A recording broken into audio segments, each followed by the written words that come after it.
تو رو دوست دارم مثل حس نجیب خاک غریب. تو رو دوست دارم مثل عطر شکوفه های سی. تو رو دوست دارم عجیب، تو رو دوست دارم زیاد.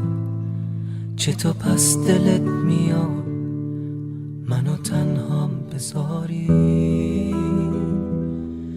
تو رو دوست دارم مثل لحظه خواب ستاره ها. تو رو دوست دارم مثل حس غروب دوباره ها. تو رو دوست دارم عجیب، تو رو دوست دارم زیاد.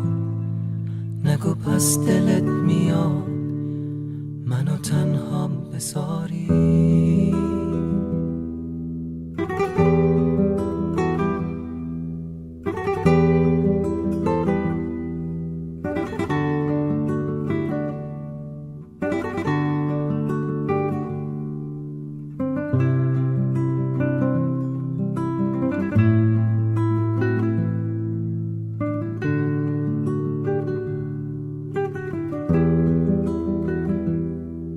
توی آخرین ودا وقتی دورم از همه، چه صبورم ای خدا دیگه وقت رفتنه. تو رو میسپرم به خاک، تو رو میسپرم به عشق. برو با ستاره ها.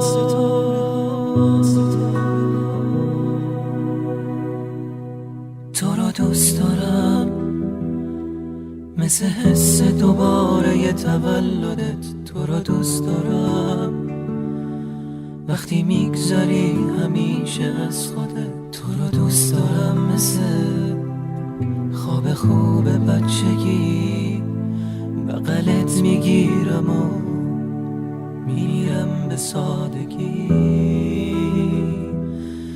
تو رو دوست دارم مثل دلتنگی های وقت سفر. تو رو دوست دارم مثل حس لطیف وقت سحر. مثل کودکی تو رو بغلت میگیرم و این دل غریبم و با تو میسپرم به خاک.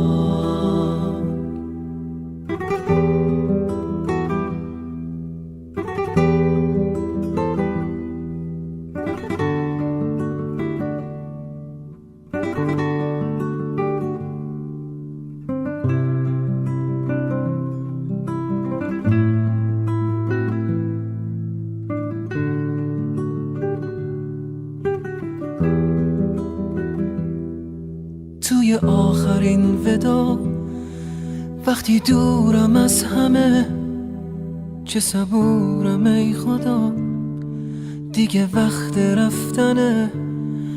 تو رو میسپرم به خاک، تو رو میسپرم به عشق. برو با ستاره ها.